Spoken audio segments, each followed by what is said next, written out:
Hello students, आपला 5th chapter चालू आहे ज्याचं नाव आहे फॉर्म्स ऑफ बिझनेस ऑर्गनायझेशन 2. तर त्यात आज आपण बघणार आहोत बहुराष्ट्रीय कंपनी मीन्स मल्टीनॅशनल कंपनी. एकाच वेळी एकापेक्षा जास्त देशात कार्य करणारी कंपनी ही बहुराष्ट्रीय कंपनी असते. दुसऱ्या शब्दात एकापेक्षा जास्त देशात व्यावसायिक कार्य करणाऱ्या कंपनीज बहुराष्ट्रीय कंपनी म्हणतात. फॉर एक्झाम्पल, बहुराष्ट्रीय कंपनीला आंतरराष्ट्रीय कंपनी म्हणून देखील संबोधले जाते. उदाहरण बाटा इंडिया, इन्फोसिस आणि टाटा मोटर्स. हे काय? This are the examples of multinational company. तर बघूया आपण बहुराष्ट्रीय कंपनीचे वैशिष्ट्ये. पहिलं आहे प्रचंड मालमत्ता आणि उलाढाल. बहुराष्ट्रीय कंपनी जागतिक स्तरावर कार्यरत असल्याने त्यांचे भौतिक आणि आर्थिक मालमत्ता जास्त असते आणि त्यामुळे त्यांची विक्री वाढते. मालमत्ता आणि विक्रीच्या बाबतीत बहुतेक बहुराष्ट्रीय कंपन्या अनेक देशात राष्ट्रीय अर्थव्यवस्थापेक्षा मोठ्या आहेत. आता ह्या जे कंपनी आहेत, ही कंपनी नुसतं त्यांच्या देशात तर नाही पण बाहेरच्या देशातसुद्धा त्यांचे भरपूर ब्रांचेस असतात. तर खूप ब्रांचेस असल्यामुळे ह्यांचे प्रॉफिट पण जास्त होतात. ह्यांची इन्कम कशी असते? अनेक देशांची राष्ट्रीय अर्थव्यवस्थापेक्षा मोठी असते. ठीक आहे का? कारण की इथं कॅपिटल खूप मोठ्या प्रमाणात इन्व्हेस्ट केलं जातं आणि त्याचं प्रॉफिटसुद्धा जास्त असतं. दुसरं, आंतरराष्ट्रीय कार्य. बहुराष्ट्रीय कंपन्यांचे अनेक देशात उत्पादन आणि वितरण असते आणि यजमान देशातील शाखा सहाय्यक आणि संलग्न कंपन्यांच्या शाखाद्वारे कार्य करतात. म्हणजे इथं जे फंक्शन्स आहेत, रूल्स अँड रेग्युलेशन्स आहेत, it works according to the rules and regulation of the head office. म्हणजे जे हेड आहे तिथून सगळे रूल्स अँड रेग्युलेशन्स आणि त्यांचे कार्य त्याप्रमाणे केले जाते. तिसरा पॉईंट आहे केंद्रीय नियंत्रण. नियंत्रणाची एकता हे बहुराष्ट्रीय कंपनी महत्त्वाचे वैशिष्ट्य आहे. प्रगत देशातील मुख्य कार्यालयाद्वारे सर्व शाखांवर उपशाखांवर नियंत्रण ठेवले जाते. कंपनी कारभाराच्या धोरणात्मक चौकटीत शंखाच्या व्यवस्थापनाचे कार्य केले जाते. केंद्रीय नियंत्रण. आता इथं नियंत्रण कसं आहे? सेंट्रलायझेशन आहे. नियंत्रणाची एकता ही बहुराष्ट्रीय कंपनीच्या महत्त्वाचे वैशिष्ट्य आहे आणि प्रगत देशात म्हणजे डेव्हलप्ड कंट्रीमध्ये मुख्य कार्यालयाद्वारे सर्व शाखांवर उपशाखांवर नियंत्रण ठेवले जाते. ठीक आहे. आणि हे काय करतो? जे मेन ऑफिस आहे ते काय करतो? सगळ्या ब्रांचेसवर त्यांचं कंट्रोल आहे आणि कंट्रोल करतात. कंपनी कारभाराच्या धोरणात्मक चौकटीत शंखाच्या व्यवस्थापनाचे कार्य केले जातात. पुढचा पॉईंट आहे आर्थिक शक्ती. बहुराष्ट्रीय कंपनी शक्तिशाली आर्थिक संस्था आहे. यांचं जे फायनान्शियल पॉवर असतं ते खूप जास्त असतं.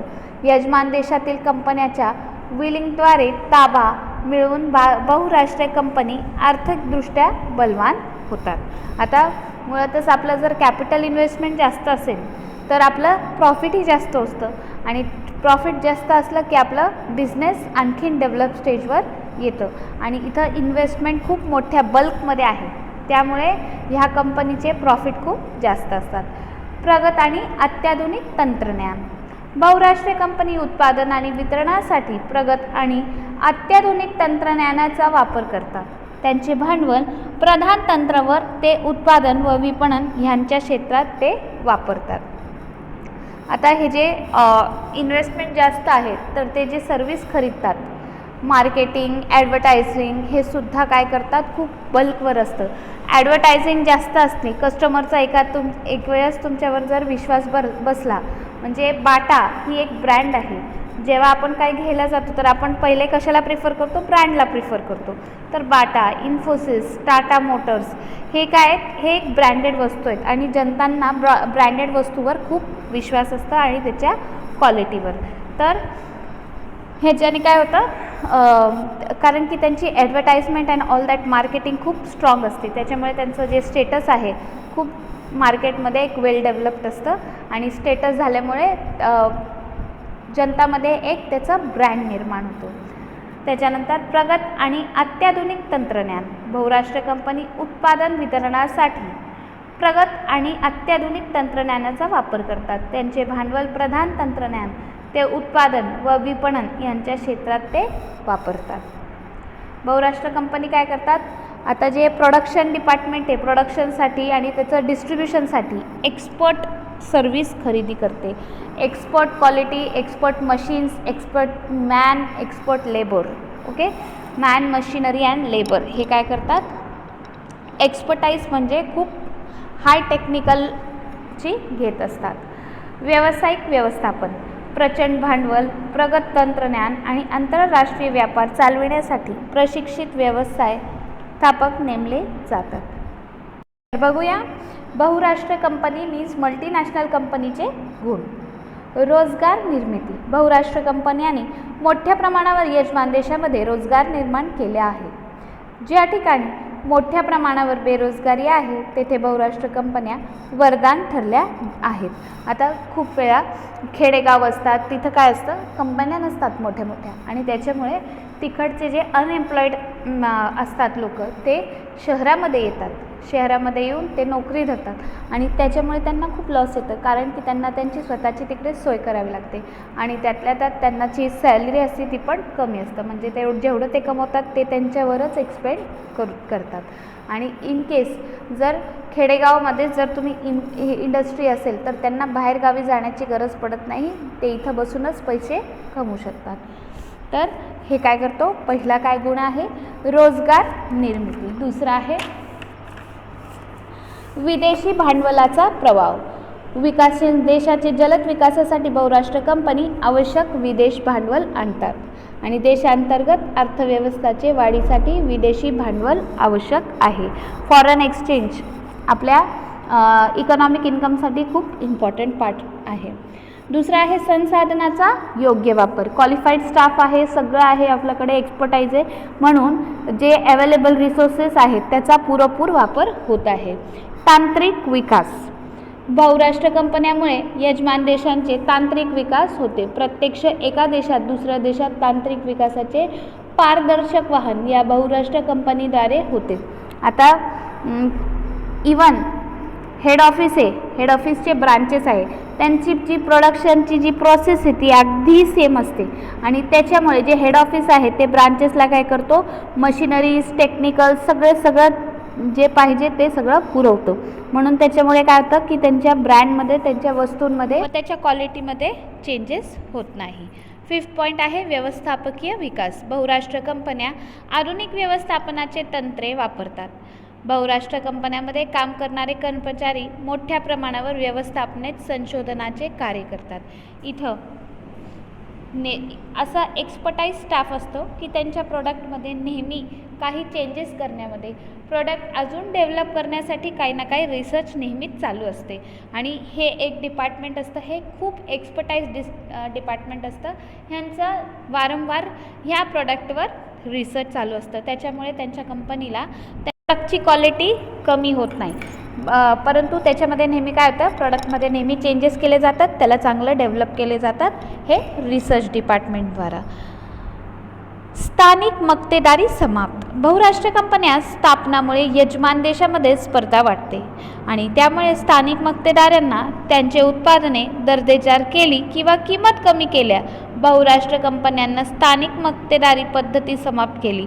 इथं त्यांनी कॉम्पिटिशनच तोडलं आहे. इथं त्यांनी आपला ब्रँड निर्माण करून त्यांना कॉम्पिटिशन कोणीच करू शकत नाही. आता बाटा म्हटलं मीन्स ओनली बाटा. बाटाला तुम्ही काही प्राईस वाढवा, कमी करा, ते नेहमी त्यांची प्राईस वाढतच असते, कमी होत नाही. का? कारण की हे ब्रँड आहे आणि ब्रँडला जनता जास्तीत जास्त प्रिफर करत असते. त्याच्यानंतर जीवनशैलीत सुधारणा. उच्च गुणवत्तापूर्ण उत्पादने आणि सेवा देऊन बहुराष्ट्रीय कंपन्या यजमान देशांना लोकांचे जीवमान सुधारण्याची मदत करतात. It improves the standard of living. आंतरराष्ट्रीय बंधुता आणि संस्कृतीचा प्रसार. बहुराष्ट्र कंपनी विविध देशाचे अर्थव्यवस्थांचे एकत्रीकरण करून आंतरराष्ट्रीय बंधुता निर्माण केली आहे आणि तसेच यासाठी प्रोत्साहन देऊन जागतिक स्तरावर संस्कृतीचा प्रभाव केला आहे. तर बघूया नेक्स्ट पॉईंट, ते म्हणजे बहुराष्ट्र कंपन्याचे दोष. पहिला आहे देशांतर्गत उद्योगांसाठी धोका. बहुराष्ट्र कंपन्यांचे भांडवल प्रचंड असते, यामुळे देशांतर्गत उद्योगांना त्याचा धोका निर्माण होतो. देशांतर्गत उद्योग अजूनही विकासाच्या मार्गावर आहेत, त्यामुळे बहुराष्ट्र कंपन्यांनी केलेल्या आव्हानाला देशांतर्गत उद्योग तोंड देऊ शकत नाही आणि त्यामुळे बरेच देशातून उद्योग बंद पडतात. आता त्यांनी मुळातच कॉम्पिटिशनच ब्रँड म्हणून की बाकीचे जे आहेत लो क्वालिटीचे ते लोक प्रिफर करत नाही, तर त्याच्यामुळे काय होतं की देशाच्या अंतर्गत उद्योगांसाठी धोका निर्माण झाला आहे. नफा प्रत्यावर्तन म्हणजे बहुराष्ट्रीय कंपनी झालेला नफा आपल्या देशात पाठवितात आणि बहुराष्ट्र कंपनी प्रचंड नफा मिळवतात आणि नफ्यामुळे यजमान देशाचे परकीय चलन साठ्यावर प्रतिकूल परिणाम होते आणि ह्या अर्थ यजमान देशाचे परकीय चलन मोठ्या प्रमाणावर देशाबाहेर जातात. ठीक आहे. हस्तक्षेप इंटरफेरन्स. सुरुवातीला बहुराष्ट्र कंपनी यजमान देशाच्या सरकारला अनेक मार्गाने मदत केली आणि परत इथं सुद्धा काय आलं, पॉलिटिकल इंटरफेरन्स. तर हळूहळू यजमान देशाचे राजकीय बाबींमध्ये हस्तक्षेप करण्यास सुरुवात केली. त्याच्यानंतर नेक्स्ट पॉईंट आहे यजमान देशाचे राष्ट्रीय हितसंबंधित जपवणूक नाही. बहुराष्ट्र कंपन्या फायदा असल्याने क्षेत्रात गुंतवणूक करतात आणि यजमान देशाचे राष्ट्रीय उद्दिष्टांचे उपेक्षा करतात आणि मागासलेल्या भागाचे विकासाची त्यांना काळजी नसते. यजमान देशाचे दारिद्र्य आणि बेरोजगारी यांसारखी दीर्घकालीन समस्याचे निवारण बहुराष्ट्र कंपनी करत नाही. इथं मल्टीनॅशनल कंपनी जे आहेत ते काय करतात, स्वतःच्या हितासाठी सर्व करतात. ते जे मागासलेला म्हणजे अनडेव्हलप किंवा बॅकवर्ड एरिया असतात त्यांना डेव्हलप करण्यासाठी त्यांचा काहीच हस्तक्षेप नसतो. बालढ्य शक्तीचे गैरवापर. बहुराष्ट्र कंपनी प्रचंड भांडवल असलेल्या शक्तिशाली आर्थिक संस्था आहेत. भविष्यात मोठ्या प्रमाणात नफा मिळवण्याच्या आशाने सदस्य परिस्थिती त्या तोटा सहन करतात. यजमान देशातील प्रतिस्पर्ध्यांना संपविणे या वाईट हेतूने बहुराष्ट्र कंपनी स्थानिक स्पर्धा संपवून मक्तेदारी निर्माण केली जाते. नेक्स्ट पॉईंट आहे नैसर्गिक संसाधनाचा गैरवापर. बहुराष्ट्र कंपनी यजमान देशाचे नैसर्गिक संसाधनाचा निष्काळजीपणे वापर करतात. त्यामुळे यजमान देशातील नवीन निर्मितीचे नैसर्गिक स्रोत वेगाने कमी होत जातात आणि अशा प्रकारे बहुराष्ट्र कंपनी यजमान देशाचे आर्थिक विकासामध्ये कामाचे नुकसान करतात. नेक्स्ट पॉईंट आहे संस्कृतीची स्वार्थी प्रचार. बहुराष्ट्र कंपन्या त्यांच्या वस्तू विक्री करण्यासाठी परकीय संस्कारात प्रोत्साहन देतात. ते भारतात लोकांना त्यांचे स्वतःचे संस्कृतीचे विसर पडल्याने भाग पडतात आणि उदाहरण रसायनयुक्त शक्तिपेय तयार करून लोकांच्या आरोग्याला बहुराष्ट्र कंपनीचा धोका निर्माण केला जाते. ठीक आहे. नेक्स्ट पॉईंट आहे सामान्य लोकांचे शोषण. आता लोकांना बघा हे जे शोषण आहे कोणत्या प्रकारे असतं ते बघा. बहुराष्ट्र कंपन्या मोठ्या व्यवसायाबरोबर हातमिळवणी करून स्वतः शक्तिशाली मक्तेदारी म्हणून उभ्या राहतात. यामुळे आर्थिक शक्ती केवळ काही मोजक्याच लोकांच्या हाती केंद्रित आहे, जो त्यांना त्यांचा जन्मसिद्ध हक्क वाटतो. त्या गरीब कामगार वर्गाच्या शोषणातून स्वतःला श्रीमंत करतात. ओके.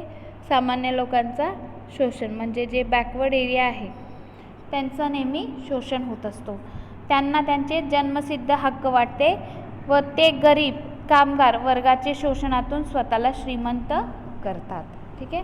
हे काय करतात जे ऑलरेडी डेव्हलप्ड आहेत इंडस्ट्रीज किंवा काय त्यांच्याबरोबर ते काय करतात मर्ज करतात. म्हणजे आता सपोज पहिले चिप्स होते, अंकल चिप्स ब्रँडचे होते, मग लेसनी काय केलं त्याला टेक ओव्हर केलं. असे हे काय करतात म्हणजे ऑलरेडी जे ब्रँडेड असतात जे डेव्हलपिंग स्टेजवर असतात त्याला स्वतःमध्ये ॲड करून स्वतःमध्ये मर्ज करून त्यांना आपलं ब्रँड देऊन त्याला खरेदी करतात. तर ते हे कुणाला जे लार्ज स्केलवर ऑलरेडी डेव्हलप्ड आहेत त्यांच्याबरोबरच असे हात मिळवतात. हे जे स्मॉल स्केल इंडस्ट्रीज आहेत त्यांना अपॉर्च्युनिटी ते देतात. तर इथं आपला लेसन संपला आहे. तर आपण आता इथं रिव्हिजन करणार आहोत ज्याचा आपण अभ्यास केला आहे. बघूया त्याचे हेड पॉईंट्स. पहिला आपण पाहिले सार्वजनिक क्षेत्रातील संस्था, ज्या संस्थाची मालकी, वित्तपुरवठा, व्यवस्थापन आणि नियंत्रण हे सरकारच्या किंवा सरकारी समूहाचे असते, त्या संस्थाचे सार्वजनिक क्षेत्रातील संस्था असे म्हणतात.